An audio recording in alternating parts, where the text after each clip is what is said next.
everybody. I am Sandy Payne with the Design to Sell Real Estate Group at Compass. And I have a very special guest today. This is Scott Airy with Centex Solar.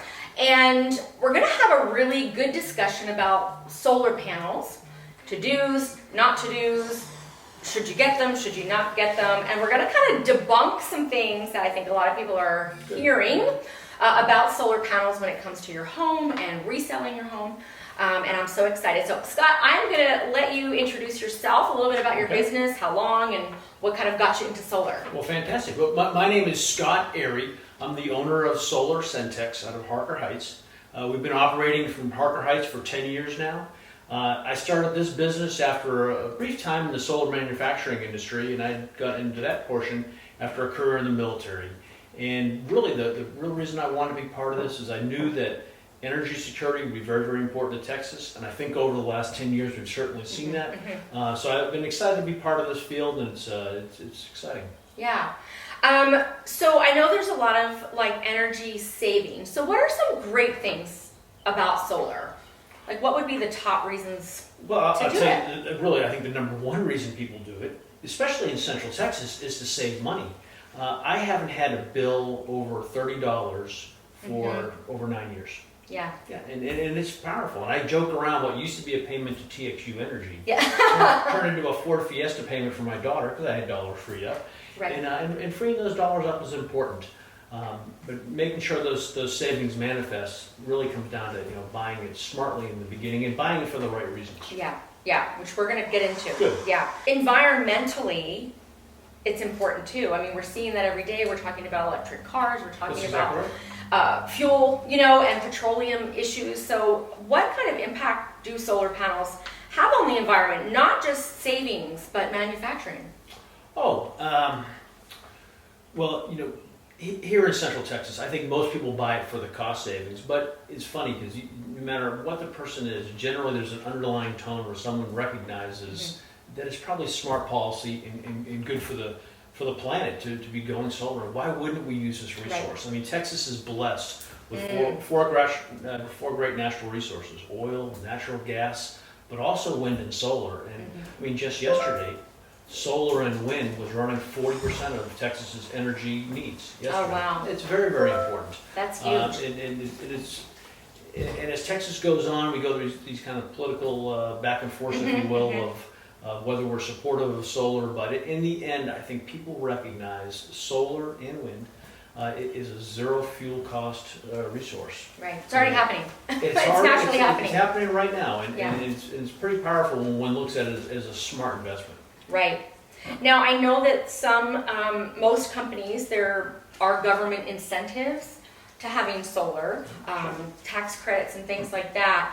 I think that's one of the things that is a selling point, a selling pitch, for a lot of people.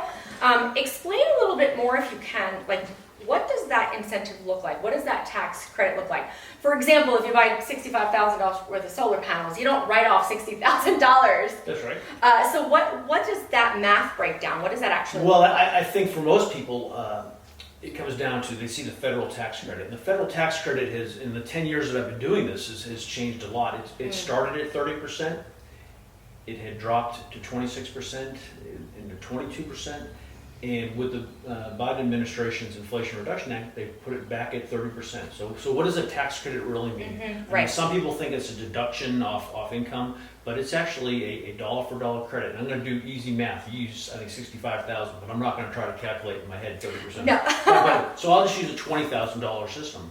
For a $20,000 system, $30,000 of that is $6,000. And so that's like having $6,000 of taxes paid, except it's a tax credit that comes off your.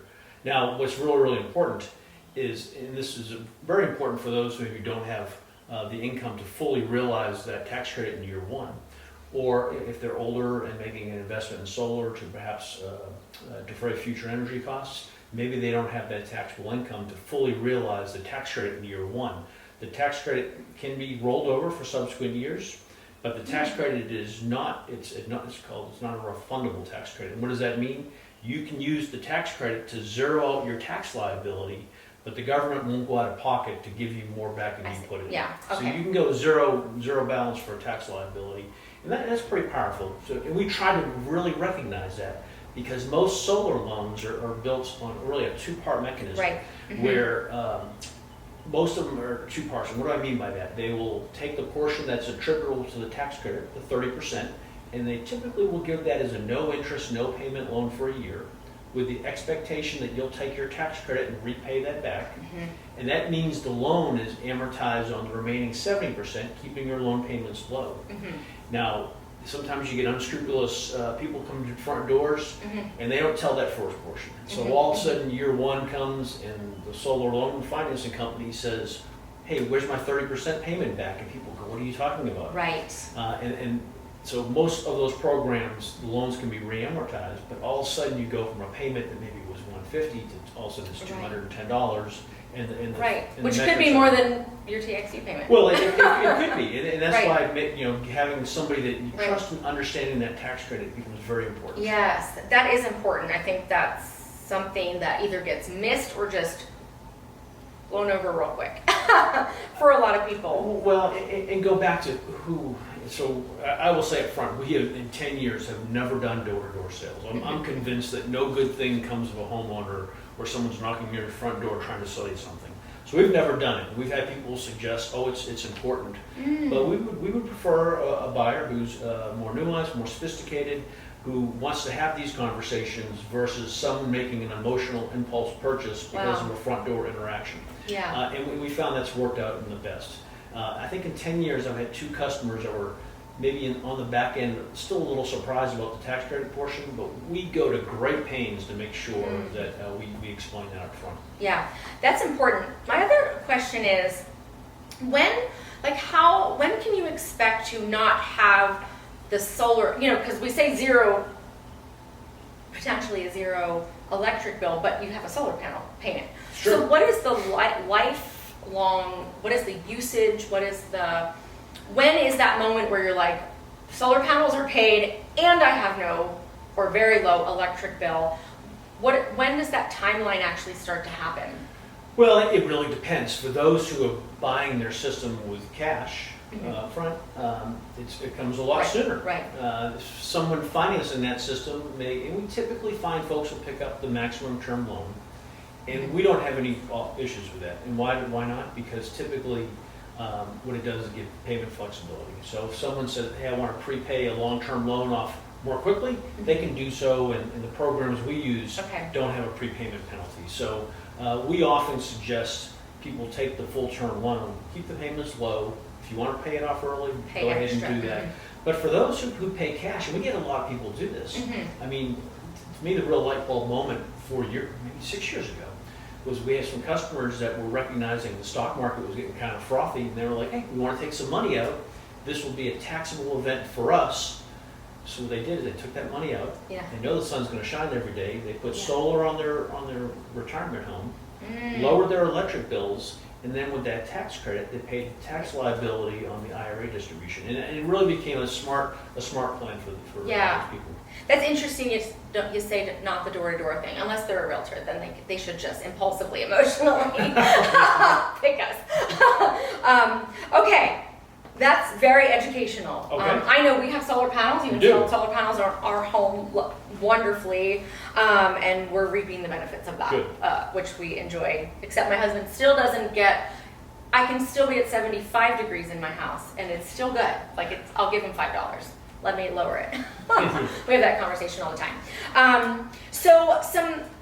Let's talk about some not good reasons to get solar panels, because we deal with a lot of military families. They're not going to own their home for 10 years. It's not, you said the word retirement. I picked up on that. It's not going to be their long-term home. And it poses some issues. Absolutely. If they kind of fall into this, they get the solar panels, then they want to sell their home. It's not always easy. It does for us. We notice there are some complications in that. Sure. So let's talk about some cons, some reasons maybe not to get solar panels. Upfront costs, whether, what happens when the sun isn't shining, those types of things. Maybe aesthetics or the lifespan. just reasons not.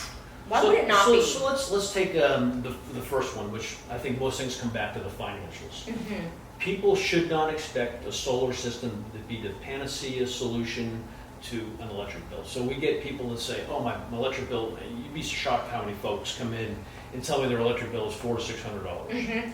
Well, at $400 to $600, I probably can't put enough solar on to offset your home. Mhm. You probably can't. You probably run out of roof before you run out of electric bill. Okay.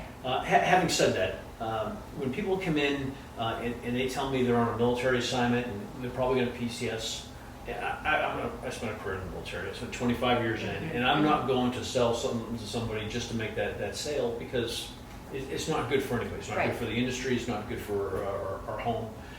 So we'll tell people, maybe this isn't right for you, because what you alluded to earlier is, in the essence, what you're trading off is an electric bill for a payment. Right. So let's do it for the right reasons, but in 3 years, you're probably going to be upside down on that. And who knows on the short-term machinations of a real estate market. I guess we're seeing that right now. We are seeing that. And now if you have a system that's installed, maybe not aesthetically pleasing, or maybe underperforming because maybe some solar guy didn't understand the net metering and the financials and tried to put as much solar on your home, it maybe doesn't look aesthetically nice, which perhaps reduces resale value or marketability. And now combine that with something that's maybe produces a certain level of power, but because they produce so much power, they're maybe not getting full retail value in today's environment, and now you have a really complicated solution. So what I think becomes important is right-sizing these systems, buying what you need, not buying too much, and that's a real common problem in the industry. I used to be the board chairman of the Texas Solar Energy Society, and one of the things I would tell the board is we have to really get ahead of this unconstrained industry that's really just trying to upsize these systems. So whenever we get a customer or a potential customer who says, I want to design to 125%, I go, why? Why do you want to do that? Now, if they have a good reason, they tell me we're buying an electric car, okay, that's the reason. But sometimes when you hear, I want to make money back, and I tell them, you're not going to make money back. That was the point I was going to bring up. You're not going to make money back. So let's not oversize this system, because what it does, it just makes the electric companies, it puts them in a bad situation. It upsets the homeowner who realizes the financial metrics sold by the door-to-door salesman isn't really doing well. So right sizing becomes very important. Okay. I do want to come back to aesthetics. I think aesthetics are hugely important. And probably the number one thing is like fingernails on a blackboard is the conduit over the roofs. Yeah, I find it to be, and you perhaps never notice it, but your poor neighbors have to look at that the rest of their life. Right. Yeah. I think too, like one of the struggles that we have is in that resale value and appraisal value.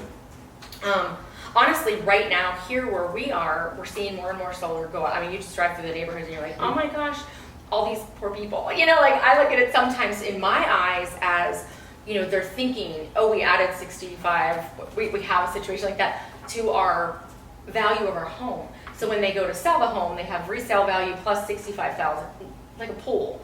It's the same thing. It doesn't have the value dollar for dollar. And then what happens is, they have to sell the house and they don't have the equity or the cash to pay them off to sell the house. So the responsibility now of the solar panel loan gets transferred over to a new buyer. So now not only does the buyer have to qualify for the home loan, they have to do that in conjunction with the ability to also qualify for a second loan of potentially $60,000, $50,000, which is like buying a new car. We always tell people, don't buy a new car when you're qualifying for a loan, or you're going to live in your car, not the house. And that really hurts the ability for a lot of sellers to sell. Although it's appealing the minute these buyers know, oh, well, I'm not going to be able to qualify for both, it can have a very big impact on the sale. Sure, I can understand. So you mentioned one point that I really want to get after, which is solar loans. We don't see too much of it here in Texas, especially with a 30% federal tax credit. But I tell folks, if you're going to drill holes in your rafters to mount a solar system, you probably ought to own the system and take the tax credit. Don't lease this, because I know lease systems really complicate sales because it's not considered part of the home. So I just want to make sure that point got out there. Yeah. Yeah, we've had some families where they've actually put a lien on the title, and they can't clear the title, and now they wind up having to they have to rent their home because nobody will buy it, and they've got to get out. They've got to have income, and it can really put people in a jam. So that's something that we're dealing with all the time. So I make lots of videos about solar panels. I talk to a professional, talk to your real estate agent. Really find out if it's a good decision, not Sure. just being just doing what your neighbor's doing, and things like that. What about, let's just talk briefly, say people do decide to do the solar panels. What's the maintenance of solar panels? How long do they last? Okay, well, let's start with the lasting portion. Mm-hmm. Almost every solar panel now sold comes with a 25-year performance warranty, and that's the guarantee of power production at year 25. And they typically come with a 25-year material and workmanship, the guarantee that it won't delaminate. The performance warranty is probably what most folks, but in the end what becomes, I think, even more important for a solar panel is the company that sells it, the bankability. Mm-hmm. This becomes very important in the commercial side. I think it's also important in the residential side because you can probably save 20 cents a watt by picking a cheap Chinese panel, but getting something from one of the industry leaders, a South Korean company. More and more we're seeing American companies manufacture companies that are going to be around that can back up that warranty. Now, having said all that, solar panels typically aren't the failure point in a solar system. Okay. It really comes down to the inverter. And almost every residential system has called module level electronics underneath, whether that's a microinverter, which is end phase, or Solar Edge, which is the system you has, with an inverter box on the outside, and then there's electronics at every module called the DC optimizer. Those are typically the failure points. Okay. The microinverters carry a 25-year warranty. Your DC optimizers on your own roof carry a 25-year warranty. So in general, your system is a 25-year warranty system from the manufacturers, and that's a good thing. Yeah. Solar companies will extend, depends who they are. We carry a 5-year material and workmanship warranty. So if anything has a problem in 5 years, we'll come address that, and we'll fix it at no cost. After year 5, we'll come replace it with a labor fee that goes with the warranty process. Right. Yeah, so much information, which is really great, and I think a lot of this information is missed. You know what I mean? Or like you said, their impulse, type of thing. What would you recommend? Maybe just if people do have, they're going to have people come to their door. What are some really important, I'll say kind of red flag questions that maybe they can be aware of to vet who's at their door? Just because someone has a t-shirt and a clipboard doesn't necessarily mean they know what they're doing. Are there maybe just some key things you're like, okay, I remember this video, I'm supposed to ask this, and this, and no, like. Well, I would say the very first thing is I look very apprehensively at anybody who knocks at my front door, because typically what they're doing is they're employing usually young kids that really don't know the solar. They're just trying to get an appointment for somebody else to come in and close. I see. So if your desire to purchase solar is just because you were curious because somebody knocked on your door, then that should be your own red flag, which is, hey, why do I really want to do this? Okay. Now, for some people who recognize that, hey, this is something worth looking into, I think a local company is so important. So I think that first question is, where are you located and how long have you been in business? So we've been in business for 10 years, I think for the whole time at the same location here in Harker Heights. And I think that's important. I used to joke around that I don't want anyone to see me in the commissary and kick me in the shins because of the performance system. So we've always tried to make sure that our systems are performing. And we're not perfect, but when you call, at least there's somebody who's going to answer. In this recent economic downturn, there have been a lot of solar companies, especially some of the fly-by-nights, that were trying to make their money up front, and now you just can't get a hold of them. So if you're trying to re-roof your home and you need your system detached and reinstalled, the original installer's not calling you back. If you have some maintenance issues, the original installer's not calling you back. So we have now started we call it an adoption program, because there's a lot of orphan systems out there where the original installer won't contact them. So Christine Walgren at our front office, she handles those phone calls coming in, and we'll take you on and really treat you as if you were one of ours. And that's important because, like we mentioned, there are system failures, whether it's an inverter that has an issue. Right. Typically, most issues deal with monitoring, and that's just accessing the information from the internet. But that portal access becomes important to really assure the lifetime performance of your system. So we think having a well-grounded, solid local installer becomes very important. Okay. And so that's number one. Is there anything else, any other question they should throw out, or kind of a... Well, I do. There's a whole bunch of questions. But the next question would be, tell me the system you're trying to, and tell me why you think I should have a certain size system. Because what happens is things have changed.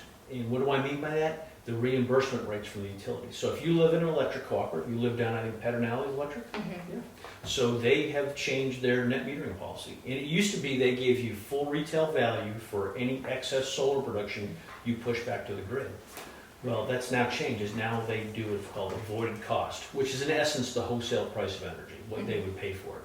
So now they're providing you a lesser reimbursement rate. So financial calculations that were made on getting full are no longer there. So when somebody says, oh, you use 24,000 kilowatt hours a year, you use about 2,000 a month, you need this big 16 kilowatt system, I'd be like, nah, unless you've added a battery to it. And I think the most important element right now is solar. We really don't even consider putting solar on unless we've had a really good talk about doing energy storage. We think energy storage, the ability to keep the energy you've produced, is hugely important. Not just for the backup capability. And that's why people initially bought solar storage. Right. Now I think it's important just the ability to do the energy management. So let me give you an example of my own home. So I have about a 12 kilowatt system. It makes probably around 18,000 kilowatt hours a year, and that's generally about what we need. But now instead of my meter spinning backwards during the day, what it's doing is it's recharging batteries that have discharged in the evening. And typically, not of recent, the last couple of days, my batteries have hit a minimum level at sometime in mid-morning. I'll pull energy from the grid, but the next morning the sun comes out, and instead of my solar production going back onto the grid at maybe a lesser wholesale price, it's recharging my batteries, and I restart the cycle. So my last couple of bills, I think, been $17, $18. And I'm pretty satisfied with that, as most people would be. I think so too. But energy management, I think, becomes so important. People buy batteries for the security of energy backup. But they grow to love it for the energy management features. Right. Like we've had a few pretty bad freezes, and people think, oh, we're fine. We didn't have any electric. I thought we had solar panels, but why didn't we have electric in our home?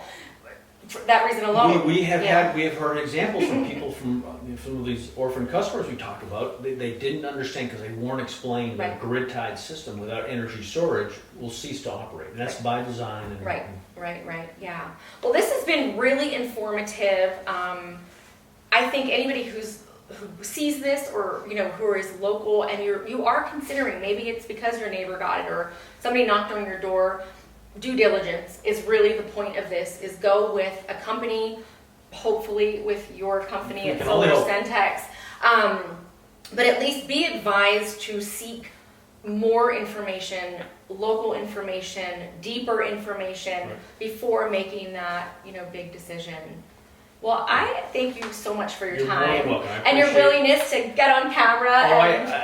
I applaud any realtor that will actually have this conversation, because you're being proactive about it, and I think that's so important for your customers, especially as they make investments, because I would suspect that people who purchase homes from you will seek your advice, because they're going to, at some point, perhaps sell their home in the future.